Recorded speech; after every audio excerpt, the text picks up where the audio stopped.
আল্লাহর কাছে মানুষ বড় দামি, নূরের সৃষ্টি ফেরেশতারাও দামি না, আগুনের সৃষ্টি জিনেরাও শ্রেষ্ঠ না। আল্লাহ পাক মাটির সৃষ্টি মানুষকে সৃষ্টির শ্রেষ্ঠ মর্যাদা দান করেছেন। মানুষ জমিনে আল্লাহ পাঠানোর পর তোমার এই শ্রেষ্ঠত্ব আর সম্মান নিয়ে যেন বেঁচে থাকতে পারো এবং তোমার সম্মানের সাথে যেন তুমি কবরে যেতে পারো, হাসরে উঠতে পারো। আল্লাহ পাক ওই সম্মান ধরে রাখার জন্য দুইটা ব্যবস্থা দিয়েছেন। কয়টা? এক ব্যবস্থার নাম ব্যক্তি, আর একটা ব্যবস্থার নাম হলো কিতাব। ব্যক্তিদের মধ্যে শ্রেষ্ঠ ব্যক্তি হলেন রাহমাতুল লিল আলামিন, আর কিতাবের মধ্যে শ্রেষ্ঠ কিতাব হলো কোরআনুল কারীম। ব্যক্তিদের মধ্যে শ্রেষ্ঠ, হালকা আসতে, ব্যক্তিদের মধ্যে শ্রেষ্ঠকে এইমাত্র বলছি, কিন্তু 1 মিনিট হয় নাই, এটা বলতে কষ্ট হয়। ব্যক্তিদের ভেতরে শ্রেষ্ঠ রাহমাতুল লিল, কিতাবের মধ্যে শ্রেষ্ঠ হলো কি? কোরআনুল কারীম। রহমতের নবী হলেন শ্রেষ্ঠ ব্যক্তি। কেমন শ্রেষ্ঠ? কিয়ামত পর্যন্ত আর কোনো ব্যক্তির প্রয়োজন হবে না। মুহাম্মদের আদর্শ যারা ফলো করে চলবে তারা দুনিয়াতেও বাদশাহ, পরকালেও বাদশাহ। ১৫০০ বছর পরে আজ এই ময়দান সাক্ষী। দীর্ঘ সময় সেই জহুর থেকে মানুষ এখানে হাজির, আসর থেকে হাজির, উলামায়ে কেরাম বয়ান করতেছেন। একটু নাস্তারও আয়োজন নাই, আসা যাওয়ার গাড়ি ভাড়াও দেওয়ার কোনো চিন্তা নাই, বসার কোনো বিছানাও ভালো নাই, এরপরও আপনারা চুপ করে বসে আছেন। এতগুলো মানুষ দুনিয়ার লাইনে এক জায়গায় জমা করতে গেলে কত পেরেশান, নিয়ন্ত্রণের জন্য কত পুলিশ র্যাব লাগে। এখানে কোনো নিয়ন্ত্রণের জন্য প্রশাসন নাই। অন্য দুনিয়ার মজলিস এমন হতে গেলে কত খানা দেওয়া লাগে, নাস্তা দেওয়া লাগে। এখানেও কোনো টেনশন নাই। ১৫০০ বছর পরে এতগুলো মানুষ কোনো ব্যক্তির হুকুম ছাড়া, খাওয়ানোর চিন্তা ছাড়া, ঘুমের চিন্তা ছাড়া নীরবে চুপচাপ বসে আছে মাটির মধ্যে, ধুলা বালুর মধ্যে। এটা কেমন করে সম্ভব? মদিনাওয়ালার আদর্শ মানলেই সম্ভব। স্পষ্ট দলিল, এটাই ইসলামের পরিচয়, এটাই শান্তির মজলিস। ইসলাম পারে, এটা আর কেউ পারে না। গরিব একটা সন্তান বাড়ি কই জানে না, মসজিদের ইমামতির মুসাল্লায় দাঁড়ায়া আল্লাহু আকবার বলে হাত বাঁধে, পেছনের এমপি সাহেব হাত বাঁধে। এ কথা বলা যাবে না, তুই গরিব, তোর কথা আমি কেন হাত বাঁধবো? ও যখন রুকুর মধ্যে যায়, পেছনের হাজারো হাজারো মানুষ রুকুতে যায়। ও যখন বসে সবাই বসে, ও যখন দাঁড়ায় সবাই দাঁড়ায়।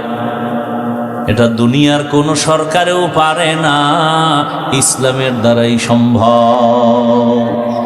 দিনিয়াল ইসলাম দীনু মাওকাহু আরজু কুফরানান আফওয়ান ইনদাহু মুক্তাদায়া নবিয়ুন ওয়া সাহবুহু নুজুমুন লিল হিদায়া ফি জামাহু।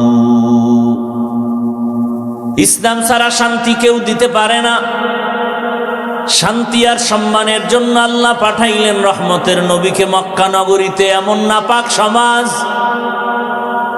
বাবা তার কন্যাকে গলা টিপে জ্যান্ত দাফন করে মেরে ফেলে, নারী আর পুরুষ একত্রিত হইয়া উলঙ্গ বাইতুল্লাহর দেওয়ালটারে তাওয়াফ করে, প্রদক্ষিণ করে। এতটা খারাপ সমাজ। রহমতের নবী আসছেন, আল্লাহর নবী সবার সাথে সুন্দর আচরণ শুরু করলেন। সবাই গালি দেয়, নবী সবার সাথে হাসি মুখে কথা কয়। কেমন মায়ার নবী আমার, জীবনে একটা মিথ্যা কথা বলেন নাই, গালি দেন নাই। হাজারো গালি শুনছেন, গালির জবাবও দেন নাই। দুইটা চোখ মোবারক গরম করে কোনোদিন কারো দিকে নবী তাকান নাই। নবীজি যদি চোখ গরম করে কারো দিকে তাকায়, সাথে সাথে পুরিয়া ছাই হয়ে যাবে। রহমতের নবীর চোখের মধ্যে এত পাওয়ার লাগানো। রহমতের নবী আমার আম্মা জান আয়েশা রাদিয়াল্লাহু আনহা বলেন, নবীজির ঘাম আমি বোতলে ভরে রাখতাম, আর আতর হিসাবে ব্যবহার করতাম।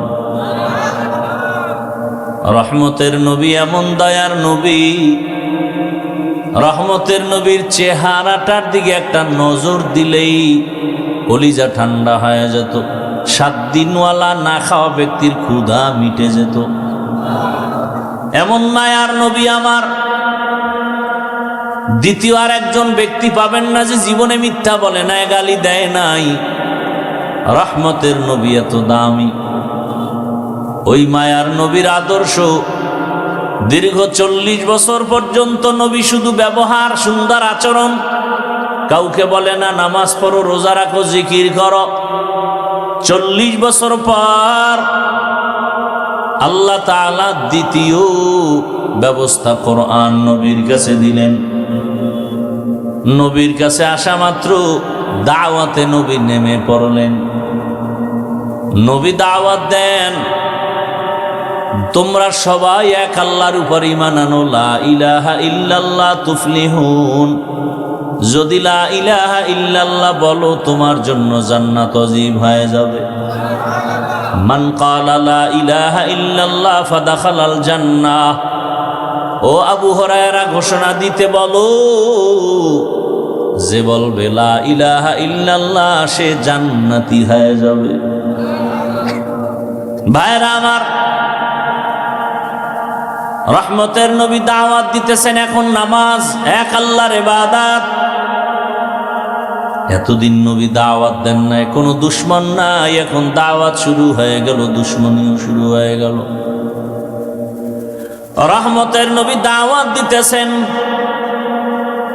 সব আপন লোকেরা বাঁকা হয়ে গেল। কেমন বাঁকা? হাতের মুষ্টির মধ্যে পাথর নিয়ে কয়, রে মুহাম্মদ, যদি বলতে পারো আমার হাতের মুষ্টিতে কি আছে, আমি এখন কালেমা পড়ব। নবী বলেন, আবু জাহাল চাচা, আপন চাচা না, ডাক নাম চাচা। আবু জাহাল রসুলের আপন চাচা না।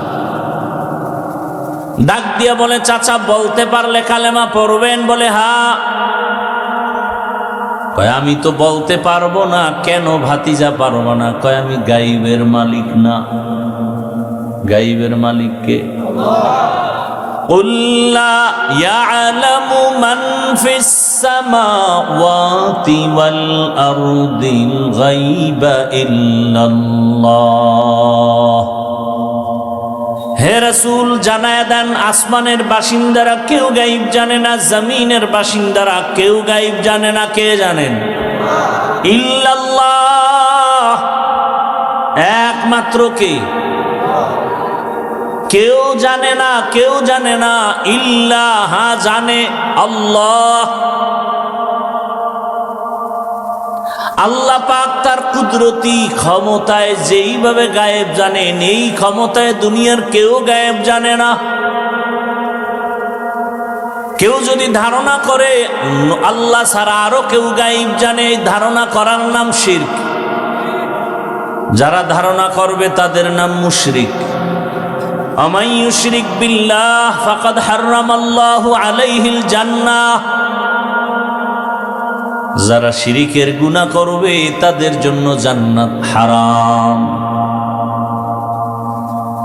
নবী বলেন, আমি বলতে পারি না, তবে একটা ইশারা দেয়, এই চাচা আবু জাহালের হাতে কি আছে, একটা আওয়াজ দে তোরা। সাথে সাথে পাথরগুলো কালেমা পড়া শুরু করলো। আবু জাহাল পাথরগুলো মাটির মধ্যে ফেলে বলে, ভাতিজা তুমি জাদুকর, আমি আগে জানতাম না। কপাল বড় খারাপ। রহমতের নবী এক আল্লাহর ইবাদতের বয়ান করেন, তাওহীদ, এক আল্লাহকে মানো।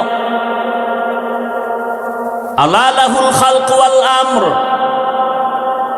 সৃষ্টি যার, হুকুম চলবে তার।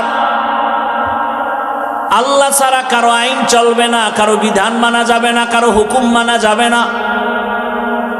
আসমানের মালিক কয় আল্লাহ, বলেন। জমিনের মালিক কয় আল্লাহ, তাহলে আইন চলবে দুই আল্লাহর। কয় আল্লাহর? এক আল্লাহর আইন চলবে। রিজিক দেয় কয় আল্লাহ? এক আল্লাহর খানা খাইয়া এক আল্লাহরে সেজদা দিবা, বটগাছে কেন, মাজারে কেন, কবরে কেন? সম্মান দেয়ার মালিক কয় আল্লাহ। ওই এক আল্লাহ যদি সম্মান দেয়, সে আল্লাহকেই তো তুমি সম্মান দিবা। ওই এক আল্লাহ যদি তোমার খানা দেয়, খাইয়া লইয়া শক্তিটা সে এক আল্লাহর পক্ষে ব্যয় করবা। আল্লাহর দেওয়া খাইয়া কুফরি মতবাদের পেছনে কেন শক্তি ব্যয় করো? গণতন্ত্র রক্ষায় জীবন আমরা দিয়ে দিব। গণতন্ত্র আবিষ্কার করেছে আব্রাহাম লিঙ্কন। কে? কুফরি মতবাদ। বলে ওদের মতবাদ কি বলে? সব ক্ষমতার মালিক জনগণ। আপনার ঈমান কি বলে? সব ক্ষমতার মালিক কে? বলেন। ইনিল হুকমু ইল্লা লিল্লাহ, ইন্নাল্লাহা আলা কুল্লি শাইইন কাদির। সব ক্ষমতার মালিক একমাত্র আমার আল্লাহ। জনগণ যদি সব ক্ষমতার মালিক হও, বলো করোনার সময় মাথা হাঁটুর তলে দিলা কেন? কয়েকদিন আগে ভূমিকম্প হলো, ফিরাইলা না কেন? এটা কোন থানা? সিগন্যালে ভইরা গেছো কিন্তু। সাবধান। মিডিয়া যেভাবে আতঙ্ক ছড়ায় দিতেছে, সাবধান। পুরা জমিনটারে যদি একটা বাড়ি দেয়, দুনিয়াটা ধ্বংস হতে 1 সেকেন্ড লাগবে না। তুমি বিল্ডিং থেকে দৌড়ে যাবা কো? যদি মাটি ধসে যায়, তোমার উপায় কি?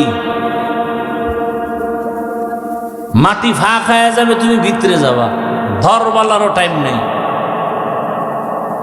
কাদের কুদরত দারি বরকামাল, আন্তা রব্বি আন্তা হাসবি যুল জালাল, তুহি কাদের জলিলুল্লাহ জাহাদার, বহর হালে তুহি মেরা নেগাহদার। রহমতের নবী দাওয়াত দিতে দিতে হঠাৎ করে একদিন বললেন, রহমানের ইবাদত করো।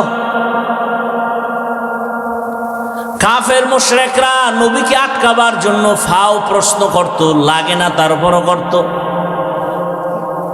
সুযোগ পেয়ে গেছে মুশরিকরা, কয় রে আব্দুল্লাহর সন্তান, এতদিন বলছো এক আল্লাহরে ডাকবো, ইবাদত করবো, এখন আবার রহমানের ইবাদতের কথা বলো। বলো তো আবার রহমান কি আরেকজন? মানির রহমান। এতদিন আল্লাহ বললা, এখন আবার রহমানের কথা বলো। রহমানকে বলো। তোমার আল্লাহ কি দুইজন কয় না? একজন তো রহমানকে। অপেক্ষা কর, আমার আল্লাহ রহমানের পরিচয় দিয়া আয়াত নাজিল করে নবীকে বলে, নবী ওদের শোনায় দেন আমি রহমানকে। আর রহমান আল্লামাল কুরআন খালাকাল ইনসান। রহমান হলেন তিনি, কোরআন শিখাইলেন যিনি, মানুষ সৃষ্টি করলেন যিনি। রহমান হলেন তিনি যিনি আগে কোরআন শিখাইছেন, তারপরে মানুষ সৃষ্টি করেছেন। প্রশ্ন বড় জটিল। আমরা তো সৃষ্টি হয়েছি আগে, তারপরে কোরআন শিখলাম। আর আল্লাহ কয় না, আমি আগে কোরআন শিখাইছি, পরে মানুষ সৃষ্টি করেছি। বাস্তবতা পুরাটা উল্টা। ও মালিক, উল্টা বললেন কেন? মুফাসসিরিনে কেরাম বলেন, আমার মালিকের কথা উল্টা না, আমাদের বুঝের মেমোরির জিবি বড় দুর্বল। আমাদের মেমোরি দুর্বল। সবার ভেতরে মেমোরি আছে না নেই? দেখতে কালার সব এক, কিন্তু জিবির মধ্যে মাপজব আছে। কারো মাথা সব একই ডিজাইন, কিন্তু ভেতরের জিবি কারো 1 GB 2 GB 4 GB ভাগ ভাগ করা আছে। তুমি 1 GB ওয়ালা, বাংলা, অঙ্ক, ইংরেজি, ইতিহাস, ভূগোল পড়তে গিয়া তুমি ফেটা হয়ে গেছো, পারো না। আর একজনের জিবি একটু বেশি, সে মাওলানা, মুফতি, মুহাদ্দিস, মুফাসসির, আবার ডাক্তার আছে না নাই?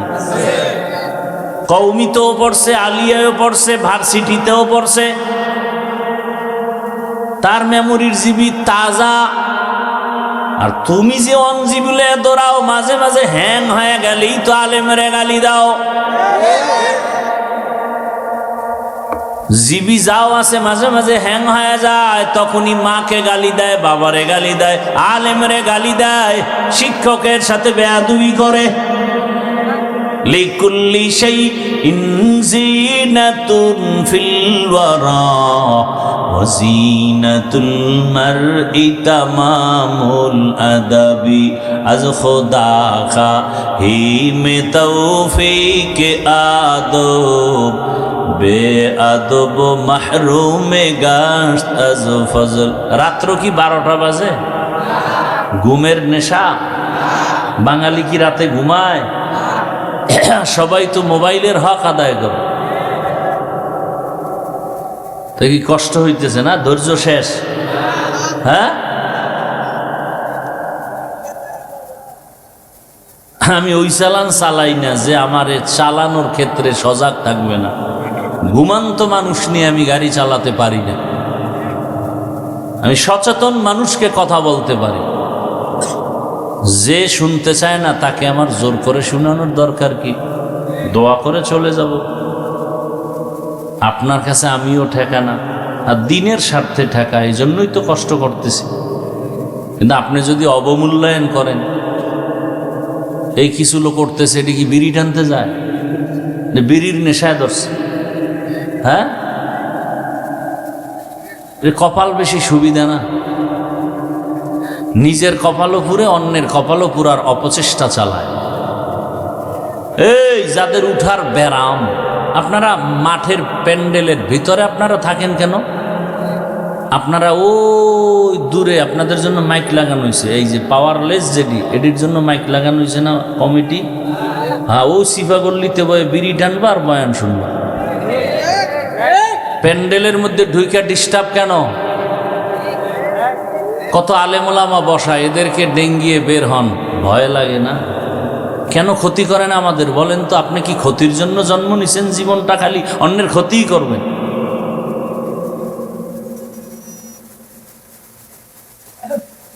আল্লাহ হেদায়াত দান করুন। কপালে হেদায়াত না থাকলে কি করা? হেদায়াতের মালিক কে? কোন বান্দা?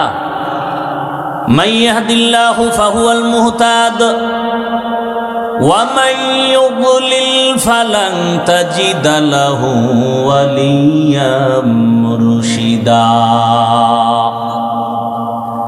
আল্লাহ তাআলা বলেন, হেদায়াত যাকে দিব সে পেয়ে যাবে, যার কপাল খারাপও পাবে দূরের কথা, হেদায়াত পাওয়ার মুর্শিদও পাবে না, পথ প্রদর্শকও পাবে না, কোনো মুরব্বী পাবে না। আল্লাহ বলেন, আমি এমন রহমান, আগে কোরআন শিখাইছি, পরে মানুষ বানাইছি, আগে মানুষ বানাই নাই। ও মালিক, উল্টা বললেন কেন? মুফাসসিরিনে কেরাম জবাব দিয়া বলেন, আল্লাহর কথা ঠিক। বলে তা কেমন? বলে দুনিয়াতে যত মানুষ, আল্লাহর কাছে এই মানুষ জান্নাত পাবে না। আল্লাহর কাছে একদল মানুষ জান্নাত পাবে, সেই মানুষ এই মানুষ না। বলে এই মানুষ কারা? বলে এরা বংশগত মানুষ।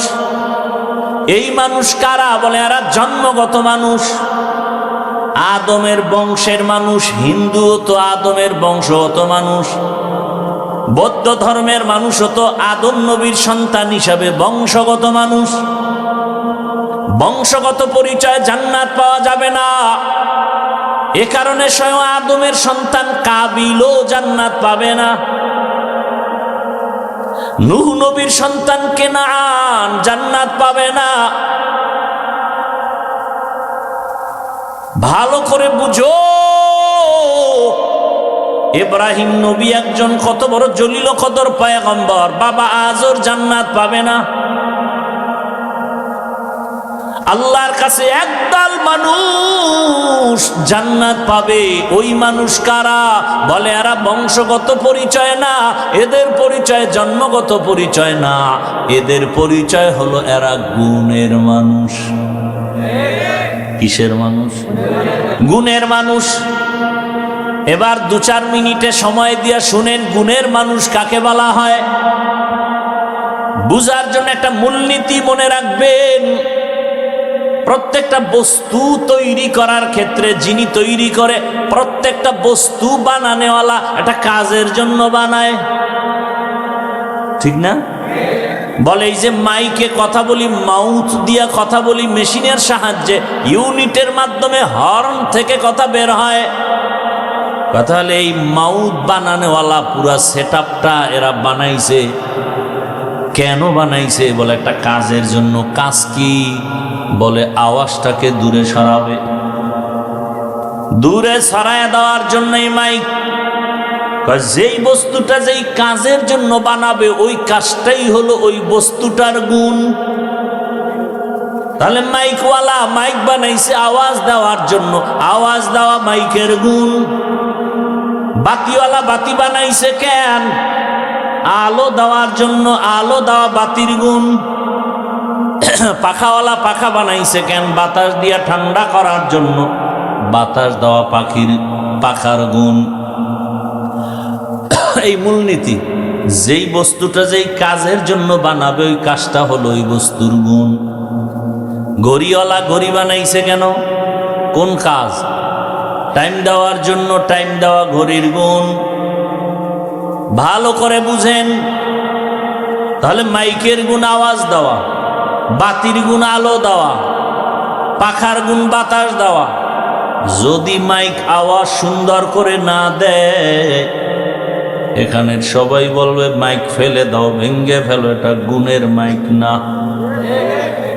বাতি যদি আলো না দেয়, বলবে এটারে ভেঙ্গে ফেল, এটা গুণের বাতি না। যেই বস্তু যেই কাজের জন্য বানানো হয়, কাজ হলো বস্তুটার গুণ। মানুষ নামের বস্তুটা আল্লাহ বানাইছেন কোন কাজের জন্য? বলেন না কেন? মা খালাকুতুল জিন্না ওয়াল ইনসি বাখা জুজ ইবাদাত নিস্তে মাকসুদাত জাহা। মানুষ বানাবার একটাই কাজ, ইবাদত। কার ইবাদত? ইবাদত মানি মসজিদের মধ্যে বসে বসে তাসবিহ টানো, জিকির করো না। জীবনে তুমি যা করবা, যা বলবা, সব হবে ইবাদত। কান্না করো ইবাদত, ঘুমাও ইবাদত, হাসি দিবা ইবাদত, নামাজ পড়বা ইবাদত, ব্যবসা করো ইবাদত, চাকরি করো ইবাদত, কাউকে বন্ধু মনে করবা ইবাদত, কাউকে দুশ্মন মনে করবা ইবাদত। তবে বিনা শর্তে না, 2টা শর্ত থাকলে হবে ইবাদত। 1 নাম্বার, আমি যা করব, যা বলবো সব আমার আল্লাহকে খুশি করার জন্য, রেজা বিল কাজা। আর আমি যা করব সব হবে মদিনার নবীর আদর্শ অনুযায়ী। নবীজির আদর্শ মেনে কাউকে দুশ্মন মনে করো ইবাদত। নবীর আদর্শ মেনে ব্যবসা করো ইবাদত। নবীর আদর্শ মেনে বাথরুমে যাও ইবাদত। আর রসুলের আদর্শ বাদ দিয়া নামাজ পড়বা, কাজে লাগবে না। নবীর আদর্শ বাদ দিয়া রোজা রাখলেও সওয়াব হবে না। একজনে মাগরিবের 3 রাকাত ফরজ নামাজে দাঁড়ায় কয় বেজোর পরে লাভ কি? আর 1 রাকাত বাড়াইয়া জোর বানাইয়া 4 রাকাত করি, আল্লাহ খুশি হবে। আল্লাহরে 2টা সেজদা দিলে বেশি আল্লাহ খুশি হবে। 4 রাকাত বানায় দিল মাগরিবের, 3 রাকাতের কত পরিমাণ সওয়াব হবে। কেন? বলে নবীর আদর্শে নাই। একজনে 30টা রোজা রাখার পরে আবেগ বেড়ে গেছে, ও আল্লাহ পুরো বছর কেন দিলা না, একটাও ভাঙতাম না। যেহেতু দাও নাই, অন্তত একদিন হলো ঈদের দিনটা রোজা রাখি। ঈদের দিন রোজা রাখলে কবুল হবে, কেন হবে না? কেন হারাম? হ্যাঁ, নবীর আদর্শে নাই।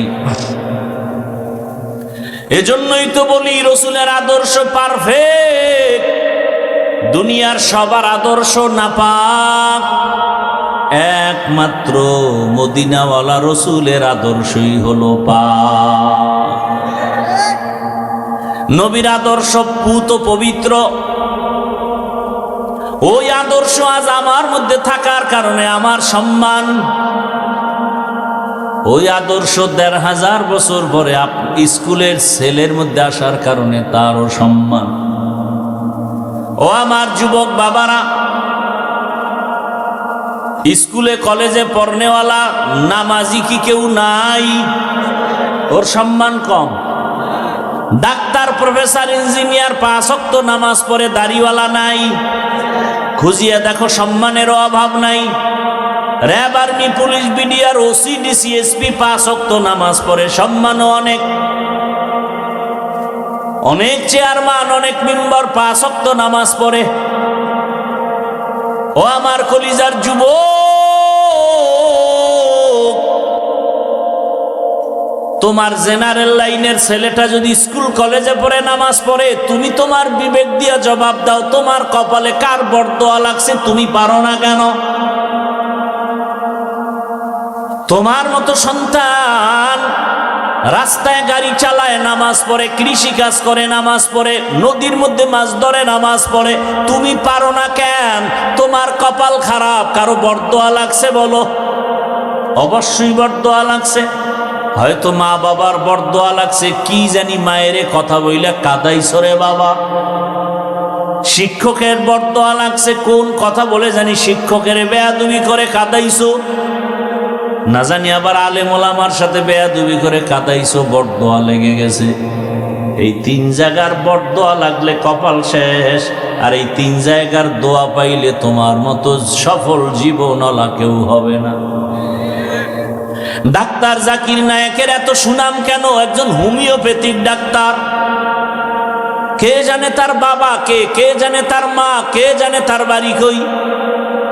গোটা দুনিয়া তাকে চিনে ফেলেছে সম্মানের মহাব্বতে, টাকার কারণে না, ক্ষমতার বাহাদুরিতে না। একজন হোমিওপ্যাথিক ডাক্তারের এত সুনাম, অবশ্যই 3 জায়গার দোয়া লাগবে। মা বাবার দোয়া, শিক্ষকের দোয়া, ওলামায়ে কেরামের দোয়া। এই 3 জায়গার দোয়া নিয়ে ডাক্তার হও, কসম আল্লাহর, সর্বোচ্চ সম্মান তোমার হবে এই দেশে। এই 3 জায়গার দোয়া নিয়ে তুমি ইঞ্জিনিয়ার হও, সর্বোচ্চ সম্মান। 3 জায়গার দোয়া নিয়ে তুমি প্রফেসর হও, সম্মান। আর এই 3 জায়গার কোনো এক জায়গায় যদি বেয়াদবি করে ডাক্তারও হও, তাসলিমা নাসরিনের মতো জুতার বাড়ি খাইয়া দেশ থেকে পালায়ে যেতে হবে। এমন পালান পালাবা যে লাশটাও জমিনে আর আসার কোনো সম্ভাবনা নাই। হেদায়েতের মালিক আমার আল্লাহ। এতক্ষণ আমি আপনাদের কথা শুনাইলাম, কতটা কষ্ট হয় আমি বুঝি, কিন্তু একবারও বলি না আমার মতো হুজুর হও, টুপি লাগাও। ও এলাকার মা বোনেরা, আপনার সন্তানকে ডাক্তার বানাবেন, ইঞ্জিনিয়ার বানাবেন, প্রফেসর বানাবেন, এসপি, ডিসি, ওসি বানাবেন, তবে দাবি আমার ছোট, একটা বেয়াদব বানাবেন না।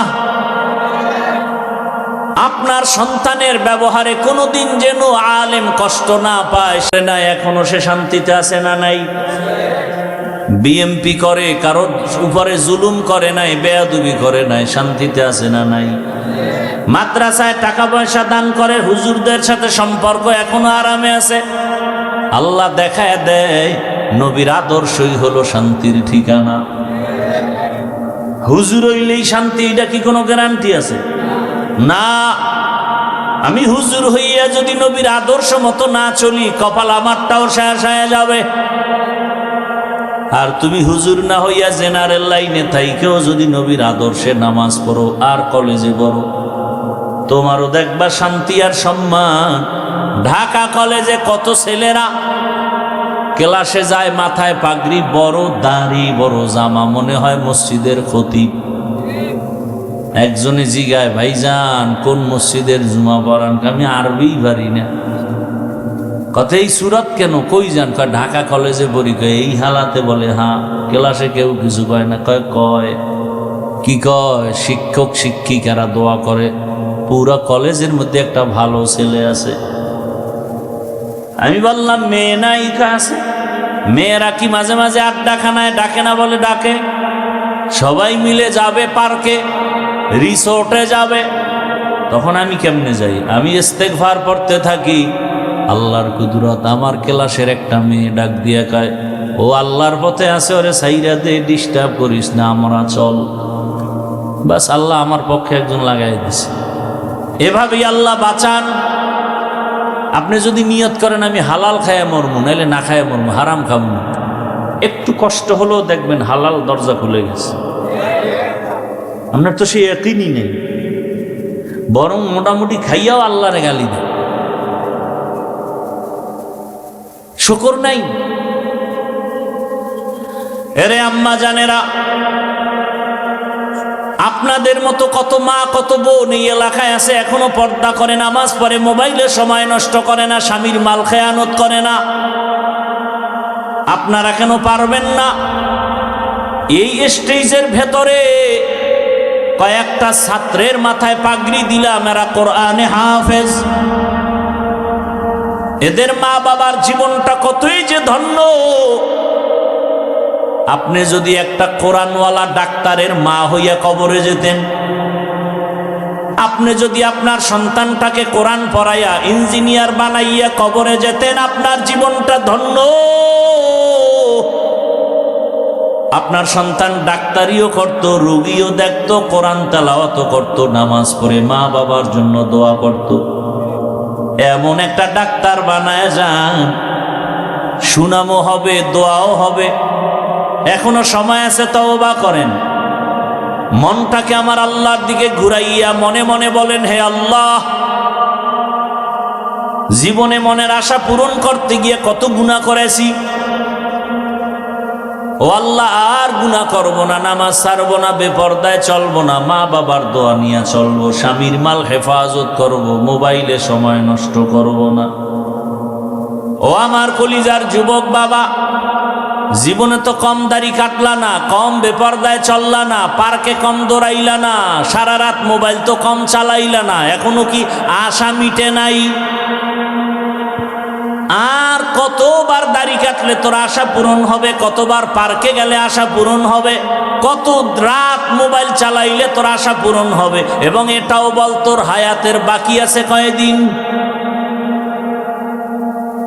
এমন একটা দিন নাই গাড়ির নিচে, পানির নিচে, ঘুমের বিছানায় যুবকের লাশ নাই। আজরাইল আইসা যদি দেখে গানের তার লাগানো। আজকে একজনে দেখাইলাম গো, মাদ্রাসার লাইনে একটা ছাত্র, ছোট বাচ্চা, তাহাজ্জুদ পড়তে গিয়া মরে গেছে। দেখেন নাই? গতকালকের মনে হয় ঘটনা, পরশুদিন তাহাজ্জুদে দাঁড়াইছে ছাত্ররা, 2 রাকাত পড়ছে মনে হয়, এরপরই ওই নামাজ অবস্থায় ঢলে পড়ে গেছে, ছোট বাচ্চা। আর আপনার ছেলে আস্তা একটা পুরুষ, নামাজ পড়ে না, সালাম দিতে পারে না, আর নুরানি পড়ে, ছোট বাচ্চা, হেফজখানায় পড়ে। মাঝে মাঝে দেখি ভোর রাত্রে আমি সাহারি খাই, ওরা টোস্ট খায়, টোস্ট মাদ্রাসায়। তা আমি একদিন দেখি টুপি নেই, চুরি টুরি করতে উঠল নি, পরে দেখি ডয়ার খুইলা কি জানি খায়। হঠাৎ আমার মাথায় আসছে, ওফো, আজকে তো রোজা, সোমবার। তা আমি সাহারি খেয়েছি, আমার খেয়াল নেই। পরে আমি দুপুরবেলা মাদ্রাসায় এসে খবর নিলাম, হেফজোখানায় ভোর রাত্রে উঠছে কারা? শুনলাম প্রায় 30 জন ওরা রোজা রাখছে টোস্ট খাইয়া। এই ভোর রাত্রে আরে ভাত দেবে কে? মাদ্রাসায় 300-400 ছাত্র, বাবুরসিরা পাকাইতে পাকাইতে বেতাল, এই সাহারি কে পাকাইবে? কেউ পারবে না। কারণ ওরা, আমি কোনোদিন বলিও না, ওরা নিজেরা টোস্ট খায়, বিস্কুট খায়, মুড়ি খায়, এ খায় রোজা রাখে। পরে বললাম সাহারি যেহেতু দিতে পারবেন না, অন্তত ইফতারির খরচটা সব আমার, 12 মাস সব ছাত্রদের। কোনোদিন বলি না যে আমি রোজা রাখি তোরা রাখ, কোনোদিন বলিনি। আর আপনার ছেলে বুড়া ভাম রমজানে রোজা রাখতে পারে না, চেহারা নষ্ট হয়ে যায়। কুলাঙ্গার বাফে কয় চেহারা নষ্ট হয়ে যায়। তো সারা রাত মোবাইলে আকাম কইরা যে চেহারা শেষ হইছে, এইবার কোন মেডিসিন দিয়া ভালো করবা? কুলাঙ্গার বাবা যান।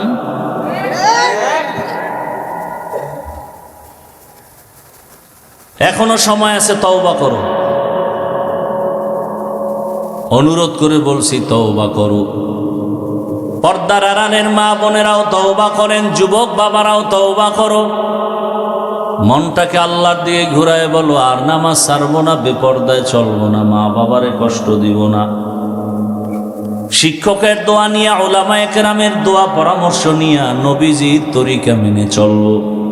তওবা করার মতো যদি কারো অন্তর তৈরি হয়, খাঁটি তওবার নিয়ত যাদের আছে, দুটো হাত আমার আল্লাহকে দেখায় দাও। আয় আল্লাহ, হাতগুলো কবুল করে নেন, তওবা কবুল করে নেন। তওবার উপরে মজবুত হইয়া চলার মতো তৌফিক দান করেন, আমিন। আলহামদুলিল্লাহি রাব্বিল আলামিন। والصلاة والسلام على سيد الأنبياء والمرسلين وعلى آله وأصحابه أجمعين.